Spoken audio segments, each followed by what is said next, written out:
Quiero simplemente introducir lo que el apóstol Pablo dice en Filipenses capítulo 2, versículo número 5.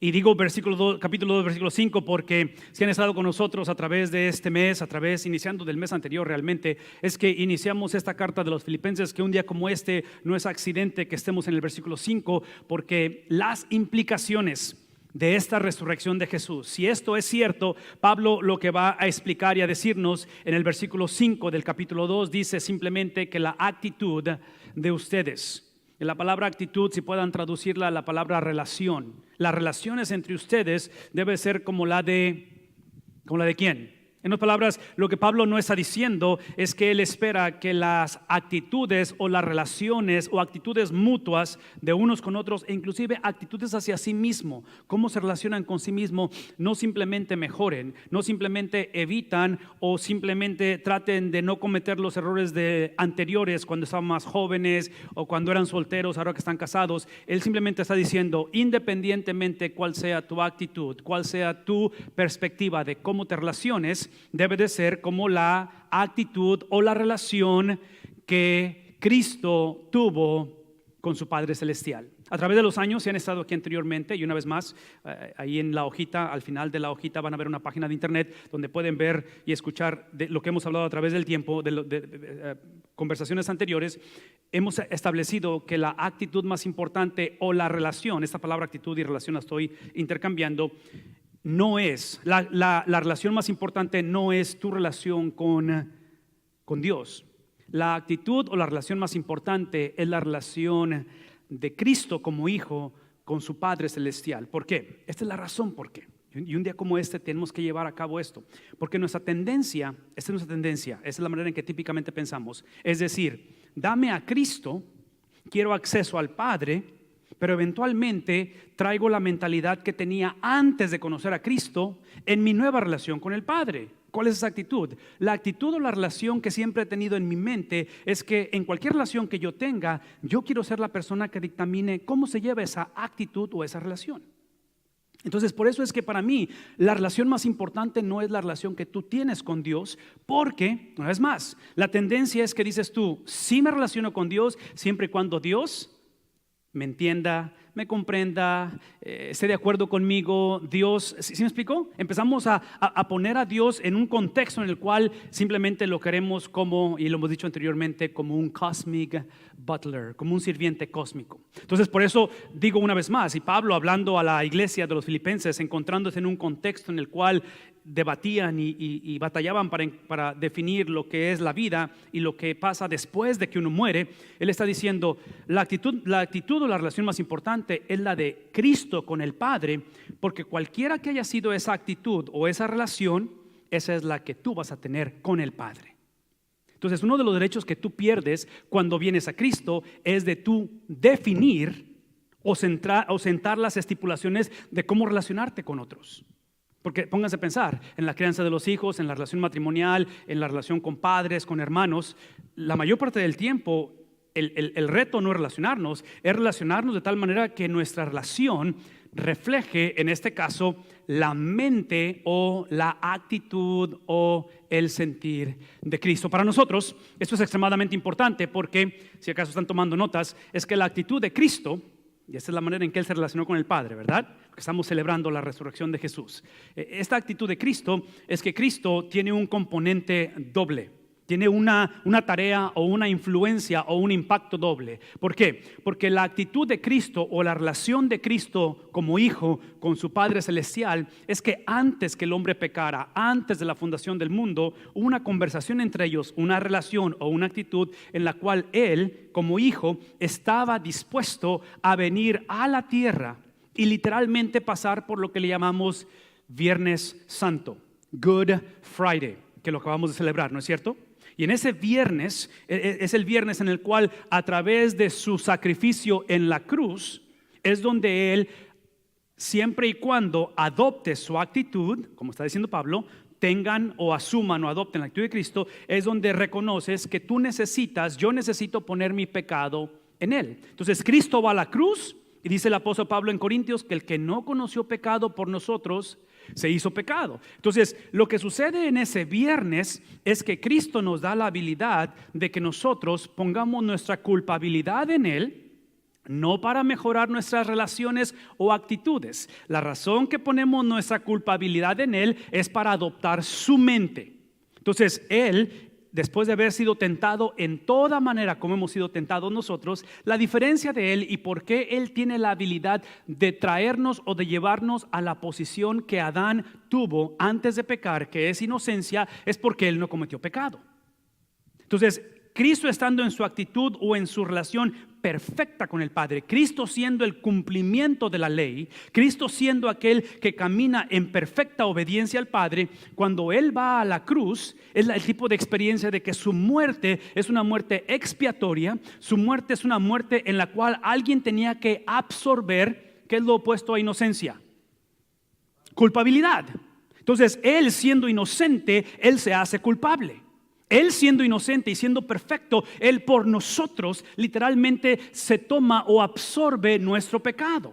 Entonces, la actitud o la mente de Cristo inicia con trayendo o proveyendo libertad al hombre para ser inocente y libre, escuchen esto, libre del pecado. Ahora, esta libertad de la que estoy hablando, porque otra vez, cuando hablamos de la actitud de Cristo, cuando hablamos de la relación entre el Padre y el Hijo, hablamos de un Viernes Santo, hablamos de un domingo de resurrección, nuestra tendencia es pensar como lo hacemos todo el tiempo, individualista.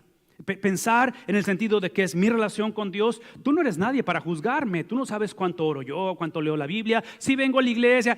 Todo lo que estoy diciendo es esto, que la manera en que Cristo provee esta inocencia es más que simplemente un sentir, es más que simplemente un creer, es más simplemente que un asimilar, es más que simplemente inclusive repetir una oración. Todo eso es válido y es importante, pero esta trayectoria, esta actitud que estamos o que se nos invita a que adoptemos es literalmente una transacción legal.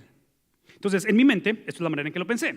Si acaso ustedes manejan un carro como el mío, que requiere que traiga tape, la llave, porque ya se está descomponiendo, pero eventualmente lo que hacemos es que hacemos lo que se le llama un trade-in.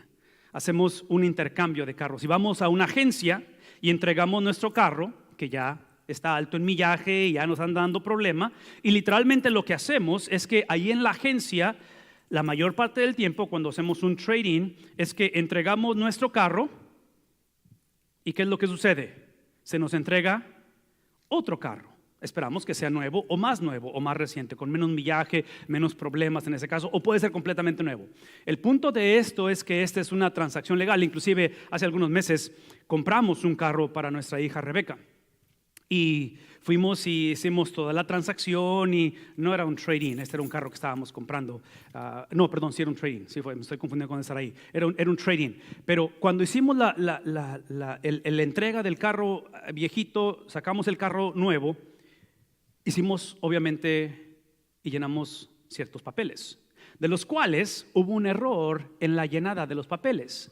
Y literalmente eso fue no sé si fue un jueves o un viernes cuando hicimos eso. Para el sábado me hablan de la agencia y me dicen, oye, hay un error, algo pasó en la llenada de los papeles que dice, necesitamos que regreses. Y hicimos algunos cambios, de los cuales no alteran absolutamente nada en el precio, simplemente que necesitamos nulificar tus papeles que te llevaste y hacer otros. Y ese domingo, porque el sábado no podíamos, estábamos fuera, el domingo le dije, mira, lo más pronto que puedo es el domingo, después de iglesia, porque estoy en la iglesia, y literalmente salimos de la iglesia y nos fuimos a un McDonald's aquí cerca del Event Center, y ahí nos sentamos con el muchacho de la agencia, trajo los documentos legales, le entregamos los anteriores, volvimos a firmar mi esposa y yo, y nos entregó el documento que legaliza que ese vehículo es ahora de nosotros.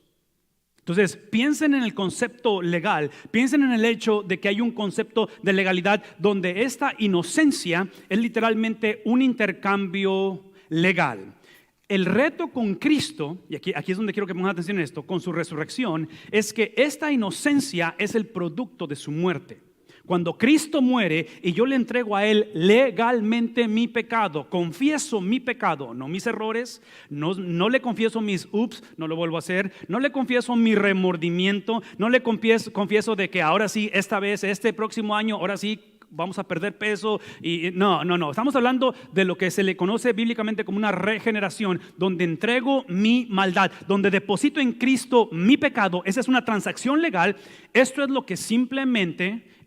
que me ayuda o lo que legalmente me hace evitar el infierno. Pero ustedes y yo sabemos que Cristo no resucitó para que la gente evitara el infierno. Es importante que evitemos el infierno, pero es como si yo le dijera a mi esposa hace 22 años, me quiero casar, caminar por un pasillo, venir ante la presencia de la iglesia, de un pastor, ante Dios y simplemente hacer esta promesa. Imagínense hacer los votos y decir, yo estoy dispuesto a quedarme contigo con el propósito de no divorciarnos. ¿Qué matrimonio funciona así? El propósito no es no divorciarnos. ¿Cuál es el propósito del matrimonio? Es caminar y ser uno a través del tiempo. Entonces, esta legalidad de intercambio es donde inicia con evitar el infierno. Pero ahora observen esto. Cuando Cristo resucita ese domingo en la mañana, la transacción legal del viernes fue que entregué mi carro antiguo o mi pecado. Pero ese domingo, ¿qué es lo que Cristo me entregó? Me entregó su justicia. Me entregó lo que estamos describiendo ahorita y estamos diciendo que es la actitud de Cristo.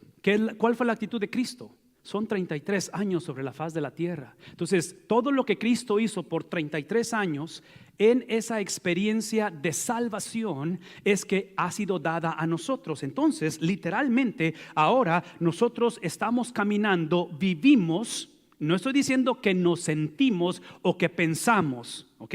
Escuchen, estoy hablando en términos de legalidad, porque lo he ilustrado muchas veces. Este anillo que tengo en mi dedo, sí, es un símbolo de una legalidad, que hay un documento legal que dice que estoy casado. Pero eso no implica que mis emociones o mi pensar o mi sentir siempre está reflejando que el matrimonio es vibrante o está creciendo. ¿Sí me explico? En otras palabras, puede haber circunstancias donde aun cuando legalmente hay un compromiso y un pacto, potencialmente el matrimonio empieza a caminar en diferente dirección. Lo mismo sucede aquí. Estas implicaciones legales no implican que yo automáticamente siento en mí el sentir o la actitud de Cristo, de que en un momento dado mi tendencia es simplemente que lo que quiero es evitar problemas. Y a lo mejor esta mañana venimos en un contexto donde los problemas son bastante grandes. No me interesa tanto el que yo hable, sienta, piensa como Cristo. Lo único que quiero es que simplemente Cristo se convierta en mí, hemos dicho anteriormente, en mi cosmic butler, que sea mi sirviente cósmico, que me ayude a evitar los problemas. Bueno, ese no es el propósito de la salvación.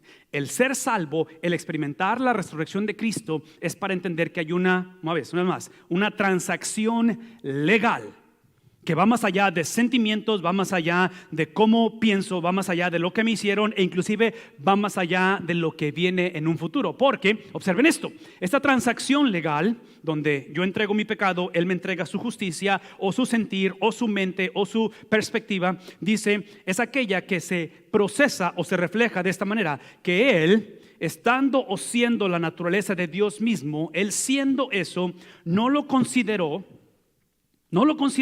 el hecho de que Él es Dios mismo, su naturaleza o su igualdad con Dios. No lo consideró. Entonces, por favor, escuchen esto.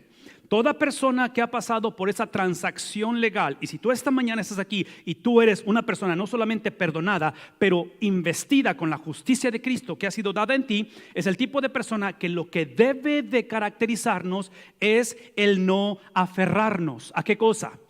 No aferrarnos a tomar ventaja de las cosas. Porque en este caso lo que está diciendo Pablo es que Cristo, en esta transacción legal, Él no consideró su naturaleza divina, Él no consideró el hecho de que es igual a Dios, sino que exactamente hizo lo opuesto. Entonces, esta mañana yo quiero que sueñen conmigo por un momento.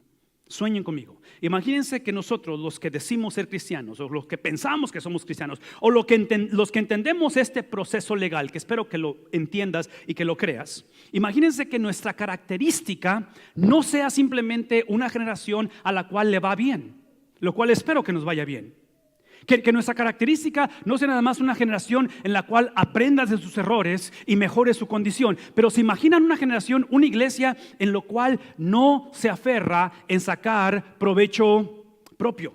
Se imagina una generación en la cual estamos criando, formando familias, hogares, donde los matrimonios existimos no para ver la ventaja propia. Porque aparentemente cuando vemos este sentir de Cristo, versículo 5, el sentir o la relación de Cristo con su Padre, estando en esa relación de perfección con el Padre, lo cual sabemos que Cristo es Dios mismo, pero a la misma vez tiene sus distintivos como hijo que son diferentes a los del Padre, en esa relación perfecta donde Él es Dios mismo, donde Él tiene igualdad con Dios, Él no se aferra a ello, de tal manera que Él lo que hace, lo que le caracteriza es una vida de ¿qué?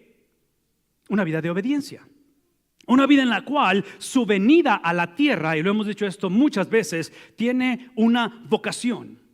El viernes, que es el Viernes Santo, Good Friday, la crucifixión de Cristo fue parte del plan de la obediencia que Él tenía, tuvo, deseaba, en el versículo 5, en el sentir. ¿Qué es el punto? De que los romanos, Judas como traicionero, los discípulos que lo abandonaron y aún los líderes religiosos que fueron instrumentos para ser crucificado, fueron exactamente eso, fueron instrumentos para que Él ejerciera, para que Él ejemplificara que Él no consideró nada por lo cual se aferrara, que su venida al mundo fue no solamente para que tú y yo, su venida al mundo no fue simplemente para que el mundo evitara el infierno, sino para que el mundo, mientras estuviéramos en este mundo, conociéramos ¿qué cosa? Su justicia. Y la justicia de Cristo es simplemente que se va a desprender a sí mismo, y ese desprenderse se le caracteriza no necesariamente, aunque le incluye una mejor teología, no necesariamente una mejor vida o menos problemas o simplemente estar confiado que cuando muera voy al cielo. Es el tipo de persona que mientras está en este mundo se caracteriza ¿por qué? Por una vida de... Ahora, dame tantito, porque aquí es donde quiero que... Aquí se pone difícil el asunto. El problema de nuestra generación, el problema tuyo y mío, es que como estamos tan acostumbrados a simplemente conformarnos con no ir al infierno, todo lo que queremos es que no haya problemas, que no haya miseria, que no haya sufrimiento, y cuando me muera, que me muera de esas muertes de me dormí y ya no desperté. Uy, bien padre. No, lo más seguro es que no va a ser así, ¿verdad? Espero que sea una muerte tranquila, pero ese es el punto. Vean tantito. El punto para mí es de que trágicamente cuando no vemos la meta, obediencia, y otra vez, ya lo dije, pero tengo que volver a repetir. Cuando hablo de obediencia, tú y yo obedecer, no estoy hablando de lo que tú piensas que es obediencia. Estoy hablando de la obediencia de quién. Entonces, obedecer es obedecer como obedeció Él. Porque lo dije al principio, la relación más importante en tu vida no es tu relación con Dios.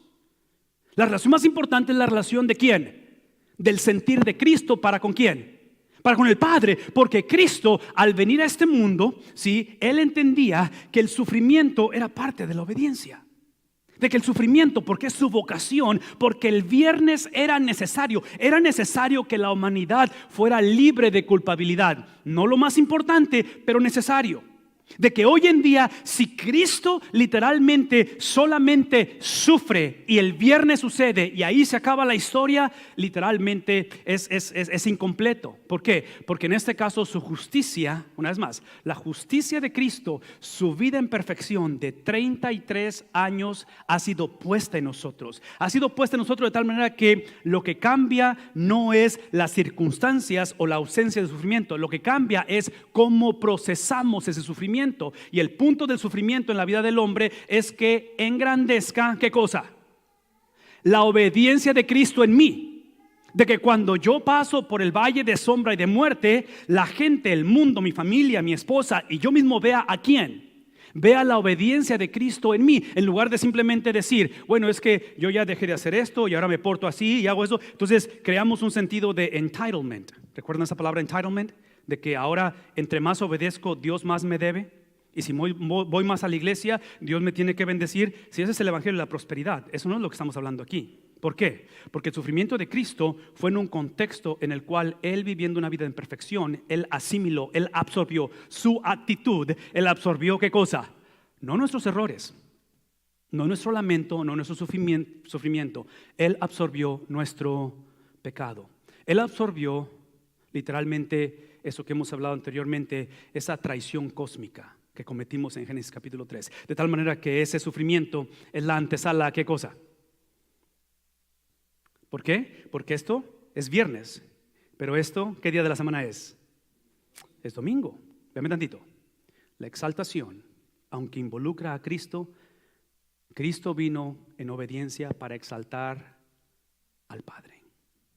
Entonces, si tú esta mañana estás dispuesto a ser parte de la generación que está dispuesto a no aferrarse, a ser una persona que se desprende de sus derechos, de lo que potencialmente tú tienes en tu charola y lo sacas como credencial, y estás dispuesto a no conformarte a simplemente evitar el infierno, pero literalmente abrazar, ser el tipo de persona que cuando hablas, cuando sientes, cuando miras, cuando escuchas, cuando respiras, cuando procesas, estás reflejando la justicia de Cristo, es entonces que ahí es donde la invitación esta mañana es de que veamos como la meta, la exaltación del Padre en nuestra vida, en medio del sufrimiento. ¿Cómo sé esto? Una vez más, porque el viernes Él sufre, el domingo Él es exaltado. Y la exaltación de Cristo es que el Padre es exaltado. Entonces, un día obviamente para nosotros, aunque la mayoría, si no es que todos, eventualmente vamos a no solamente sufrir,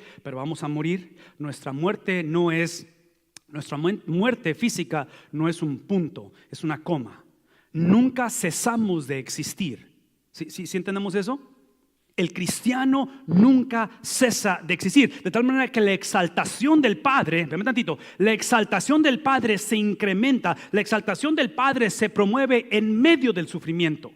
En medio de las limitaciones que tenemos, es ahí donde Pablo dice y nos lleva a recordar, por lo contrario, observen esto, que en medio de lo que está pasando y porque la meta es la exaltación del Padre, porque la resurrección no es simplemente de que María vuelve a ver a su hijo y lo abraza, de que la resurrección es simplemente de que los discípulos finalmente dicen, ay, qué bárbaro eres, qué susto nos sacaste. No, esa no es la exaltación. ¿Me explico? El punto aquí no es simplemente vencer a Satanás, lo cual ha sido vencido. El punto aquí es de que Él lo que hace, observen la justicia de Cristo. Él lo que hace intencionalmente y voluntariamente, ¿qué hace Él? Él lo que hace es que Él va literalmente, el rebajarse, Él lo que va a hacer, Él va a añadir a su condición. Entonces, el rebajarse, estando en la condición, dijimos ahorita, naturaleza de Dios, igualdad a Dios, lo que hace Cristo al nacer de una virgen no es que se hizo como una, ¿qué es la palabra? Demigod. ¿Han escuchado eso, los demigods? No sé cómo se dice en español eso, pero es como esos que son mitad dioses, mitad hombres. ¿Han visto las películas de esas donde hablan de los que son mitad hombre? Ese no es Cristo. ¿Me explico? Aún cuando María concibió a través del Espíritu Santo, y casi suena como mitología griega, porque si lees la mitología griega es como ese componente. Yo en lo personal creo que esa es una de las razones, y esto nomás es harina de mi costal, no estoy diciendo que es lo que es Biblia, pero yo creo que esa es una de las razones por qué el nacimiento virginal no es narrado en las epístolas. Tengo la impresión de que si pones el nacimiento virginal, aparte de Mateo y de Lucas, y lo pones en epístolas, potencialmente la audiencia iban a categorizar o etiquetar a Cristo como un demigod. Porque suena como que si Dios embarazó a María, ¿no es cierto? Eso es lo que suena, pero no es así. Lo que encontramos aquí es literalmente que a la divinidad o la igualdad o el hecho de que es en semejanza al Padre, que es Dios mismo, Cristo le añadió humanidad. Cristo no le restó divinidad. Cristo le añadió humanidad. Su añadidura es lo que lo permite rebajarse, tomando ¿qué cosa? Y en este caso, esta palabra es para describir, para desplegar, para hacernos entender a través de la vista, a través del tacto, a través del sistema auditivo, a través de lo que probamos, a través de lo que respiramos, que esta palabra es la naturaleza de Dios. Dios siempre ha sido un siervo. Inclusive en la Biblia, este concepto de servicio o de humildad solamente lo describe en dos personajes. No que estoy diciendo que Moisés sea Dios, pero Moisés se le considera como humilde y Cristo como humilde, de tal manera que observen, Él toma la naturaleza de un siervo, Él nos despliega, Él nos enseña la justicia, Él nos presenta el corazón de Dios como siervo, de tal manera que esta mañana esa naturaleza de servicio o de siervo es la naturaleza que en un momento dado, can you guys give me the next, okay, we go. Es la naturaleza que en un momento dado nos enseña que en su humildad o en su servidumbre, en su estado de siervo, Él encontró ¿qué cosa? Por eso lo voy a decir una vez más. Sí, el viernes que fue Cristo crucificado fue simplemente la obediencia de Cristo al Padre en el plan perfecto de Dios. Lo que me llama la atención de Cristo, que es la esperanza que yo tengo en mi limitación de entender el misterio de Cristo, es que esa noche que Él va a ser entregado, Él ora en ese huerto y dice: Padre, si es posible, ¿qué cosa? En otras palabras, Él está hablando dentro de su limitación y dentro de la humanidad agregada a su divinidad, donde aparentemente esa humildad o esa limitación de bajarse, esa cuestión de que muestra la naturaleza de siervo, es lo que le da ¿qué cosa? No la ausencia de la cruz, no la ausencia del sufrimiento, porque una vez más, la promesa siempre ha sido, esta es la promesa. ¿Recuerdan la parábola de Jesús? Que un hombre sabio construye su casa sobre la roca y el hombre necio construye su casa sobre la arena. Vean tantito. La moraleja de esa historia es que independientemente si la construye sobre la roca o la construye sobre la arena, ambas casas son golpeadas por la tormenta. ¿Qué es el punto? Que aquí el punto, construir sobre la roca, no es la ausencia de la tormenta. Una vez más, ese es el evangelio de la prosperidad, del que dice: si yo confío en Dios y oro, no me va a pasar nada. No, aquí lo que está diciendo es que en su estado de siervo, la promesa es que él iba a tener ¿qué cosa? Fortaleza. Entonces esta mañana, conforme tú vienes ante la presencia de Dios y celebramos el sentir de Cristo, estamos hablando de lo que Cristo sintió, cómo se relaciona con el Padre, lo que el Padre promete esta mañana darte a ti. Si estás dispuesto a, una vez más, a literalmente dejar el poder, el literalmente tener esta actitud de Cristo, donde no vas a considerar lo tuyo, donde te vas a desprender, y ese desprendimiento es el hecho de que Cristo dice: Él se bajó, Él muestra su naturaleza de siervo. Es aquí donde esa fortaleza se refleja en que Él, en esa naturaleza, dice: y haciéndose semejante ¿a quién? Haciéndose semejante a los seres humanos. Su condición de siervo, que ese viernes aparenta ser, bueno, no aparenta ser, pero es el contexto de lo que está hablando. Por eso yo no culpo a los discípulos que van a huir, no culpo a Judas que va a traicionarlo, porque si somos honestos, sin el domingo en la mañana, la vida de Cristo es una farsa. Sin el domingo en la mañana, el viernes es como decir: caminé 3 años con este chavo y mira con lo que me sale. O sea, un judío más crucificado. Es justificable que la gente lo va a abandonar, pero observen esto: lo hermoso de esto es que Él es semejante a los hombres. Lo hermoso de esto es que literalmente Cristo, aunque es una persona, Cristo siempre tuvo ¿cuántas esencias? Tuvo 2 esencias. De que su humanidad no le restó, ya lo dije hace un momento, no le restó su divinidad. De que parte del ser semejante a los hombres es que Él siempre estuvo en control. De que esta mañana, aunque tú y yo no somos esto, pero en quien hemos depositado nuestra confianza lo es.